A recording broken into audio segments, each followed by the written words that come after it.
The invitation came in a burst of blue light, crackling like thunder over the rooftops of New Manhattan. Ethan Cross, a former military officer turned orbital welder, didn't see it coming, literally. One moment, he was guiding a fusion torch along the hull of a mining shuttle. The next, his wrist link flashed red, blinked green, and displayed a language no Earth-based AI could translate. Emergency retrieval confirmed, a robotic voice intoned before his vision went white. He woke on a floating platform suspended over a sea of stars. Curved walls shimmered with liquid metal, and the air thrummed with a scent like crushed citrus and warm steel. Ethan had no idea where he was, until they appeared. 6 figures stepped into the chamber, cloaked in robes of woven light. They moved like dancers, graceful and controlled. Their skin ranged from moon-pale to midnight blue, their eyes luminous with intelligence that seemed to pierce through time. At their center stood one taller than the rest, her silvery hair braided with strands of what looked like gold circuitry. Her voice, when she spoke, was a song, powerful, melodic, strange. "We greet you, Ethan Cross of Earth," she said. "I am Princess Virelia of the Astral Dynasties. You have been chosen." "Chosen for what?" he croaked, struggling to sit up. "To be our king. The Coronation crisis." Ethan expected a laugh, a reveal of hidden cameras, or a punchline. But their expressions remained deadly serious. "Wait, king? Like ruler? Of what?" Princess Virelia gestured, and a massive holomap unfolded in the space above them. The 12 Suns Alliance, home to 200 inhabited worlds. "We are princesses of the astral houses. We seek union through a single sovereign to end generations of war." "And you want me to be that guy?" Ethan asked, incredulous. Princess Talix, with skin the color of amethyst, stepped forward. "You are neutral, mortal, unaligned. Every bloodline has claimed too much. You are a new beginning. I'm a welder, from a planet no one cared about until last week. Precisely why no one will question your authority. You do not belong to us, yet all of us may belong to you." A strange silence fell. Ethan's pulse thundered in his ears. "And if I say no?" Princess Kayla, tall, broad-shouldered, with hair like flame, narrowed her eyes. "Then the war resumes. Billions will die. We return to conquest." Ethan rubbed his face. "No pressure, huh? From zero to royalty." The next week was a blur. Ceremonial armor was crafted to fit his frame. He was taught royal etiquette, language customs, Starfleet command structures. He dined with emissaries who bowed before him and argued about the proper phrasing of his title.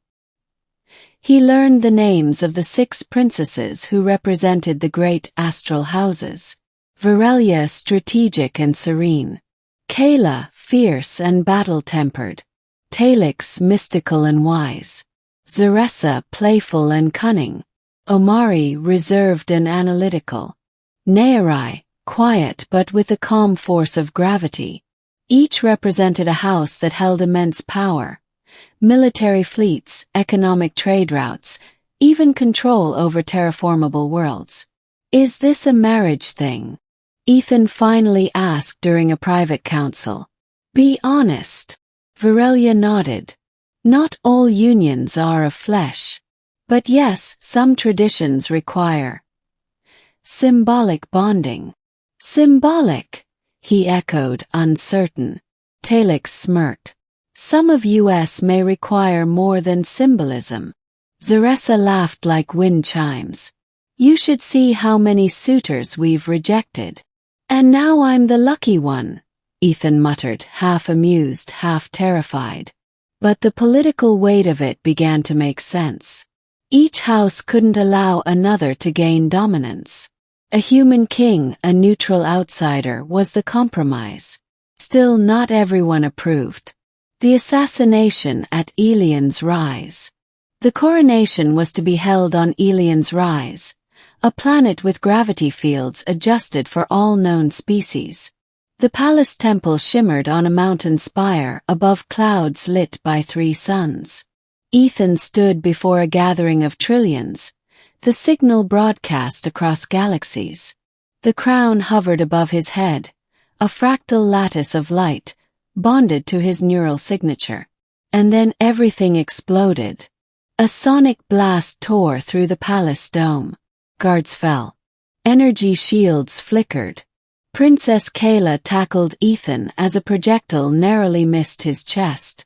"Sniper drone," she snarled. "Inside job." Zaressa appeared beside them, blades drawn. Guards loyal to House Tharyun. They opposed the alliance.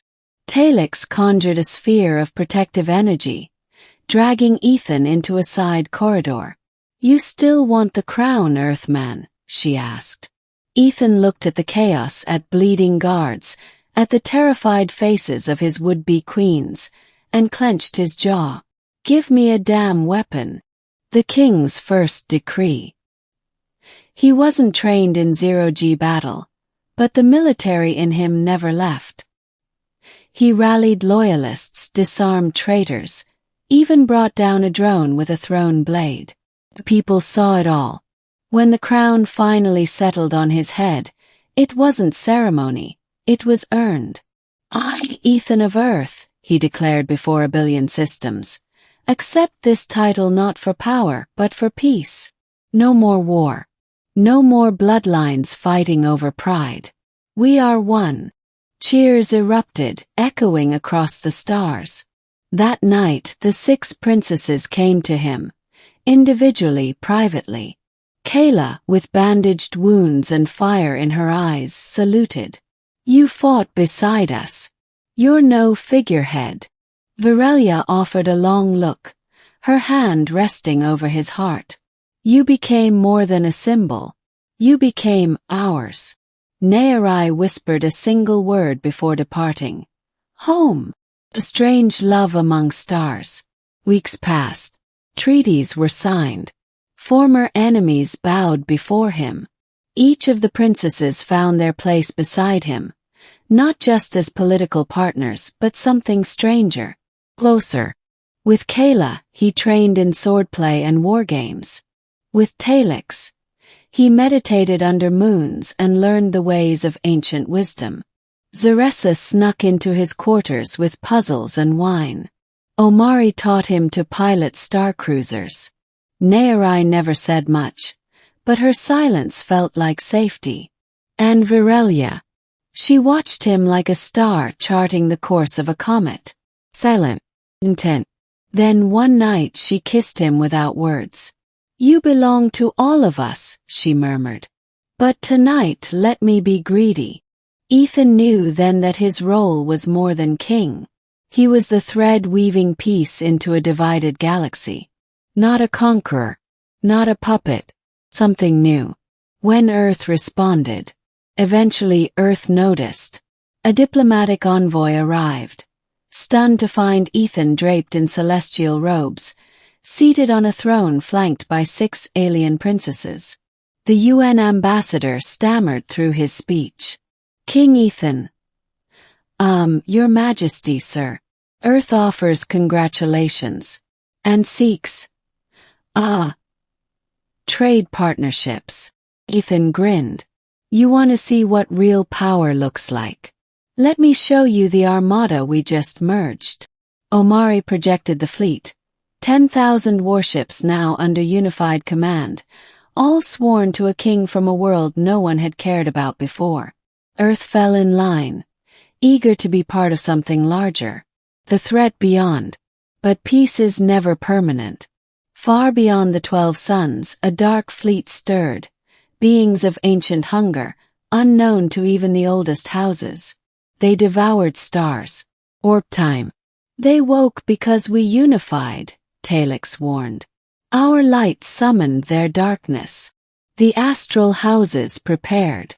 Ethan, no longer a simple man, stood at the bridge of the combined fleet. Beside him, 6 queens, 6 forces of will and wonder.